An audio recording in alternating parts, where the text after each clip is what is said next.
Vous écoutez Europe 1, il est 9h30. Le journal des médias avec Thomas Joubert. Bonjour Thomas. Bonjour, à la une ce matin, Valérie Trierweiler évoque son retour à la télé. Émeric Caron s'explique sur son accrochage avec Alexandre Arcadi. Et Tania Young lâche la présentation de l'émission Faut pas rêver sur France 3. Et on commence donc avec Valérie Trierweiler qui pourrait faire son retour à la télé. Le Parisien affirme ce matin que l'ex-compagne de François Hollande est en négociation pour refaire de la télé. Des rendez-vous sont programmés avec différentes chaînes, selon le quotidien. On se souvient qu'avant la présidentielle, la journaliste avait dû abandonner l'émission politique qu'elle présentait alors sur Direct 8.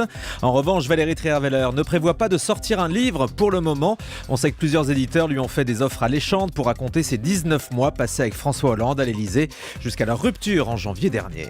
Le tournage du dernier numéro d'On n'est pas couché qu'on a pu voir samedi sur France 2 a en fait été interrompu en raison d'une chute très violente de Giroud sur le plateau. Et cette séquence a été coupée au montage. Au moment de faire son entrée sur le plateau, Giroud a loupé une marche de l'escalier et s'est blessé à la joue et à la main.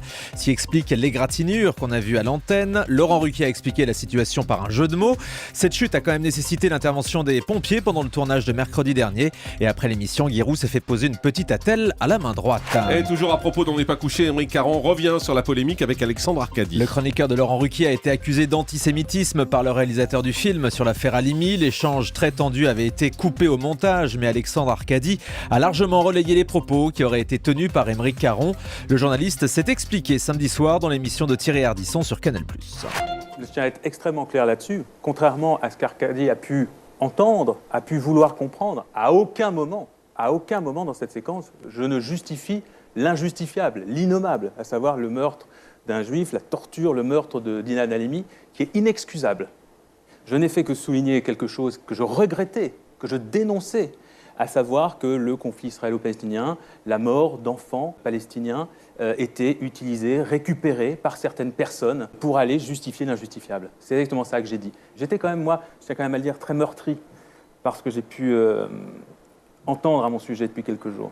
Être accusé, moi, d'antisémitisme, moi qui me bats depuis des années, que ce soit dans mon métier ou dans ma vie personnelle, contre ça, me retrouver, moi, désigné, pointé du doigt pour ce que je ne cesse de dénoncer, je le vis très mal. Émeric Caron chez Thierry Ardisson. L'animatrice Tania Young annonce qu'elle arrête son émission Faut pas rêver sur France 3. Dans une interview à Télé 7 jours, la jolie Tania explique qu'elle n'arrivait plus à suivre le rythme imposé par les tournages à l'étranger. Elle reconnaît avoir vécu 3 années géniales à la tête de cette émission, mais à 36 ans, elle dit avoir besoin de passer à autre chose dans son travail comme dans sa vie personnelle. Peut-être pour avoir des enfants. Tania Young explique que la décision a été dure à prendre. L'animatrice travaille sur d'autres projets, toujours avec France 3, et Faut pas rêver devra se trouver un nouveau présentateur ou présentatrice. David Hallyday confirme sa participation à Rising Star sur M6. Le chanteur fera bien partie du jury, il l'a confirmé ce week-end dans une interview au Courrier Picard. David Hallyday explique qu'il a accepté car l'émission tourne autour des artistes et non des juges. Petit tacle pour The Voice au passage, l'émission concurrente de TF1.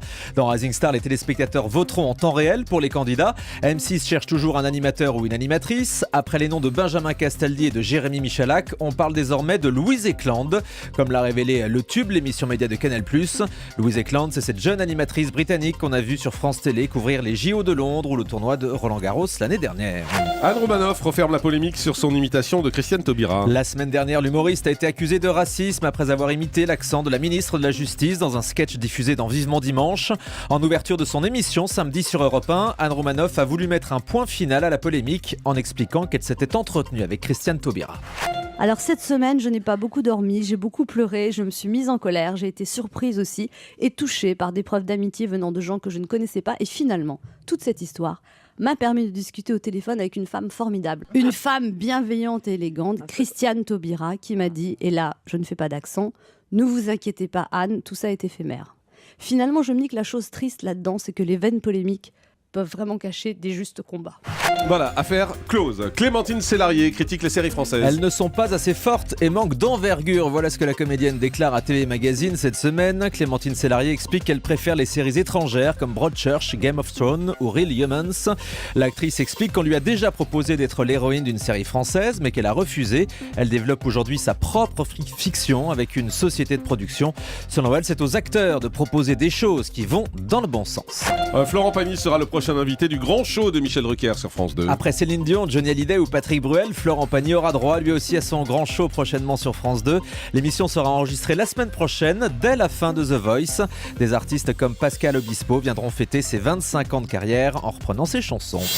Et on termine avec le chiffre du jour. 5 au lieu de 6, TF1 a décidé de raccourcir la deuxième saison de The Best. Selon Télé 7 jours, la chaîne a demandé à la société de production Shine de remonter les émissions en supprimant des numéros. En cause, les mauvaises audiences du vendredi soir. La deuxième saison de The Best s'achèvera donc dès le 16 mai après 5 émissions au lieu des 6 qui étaient prévues.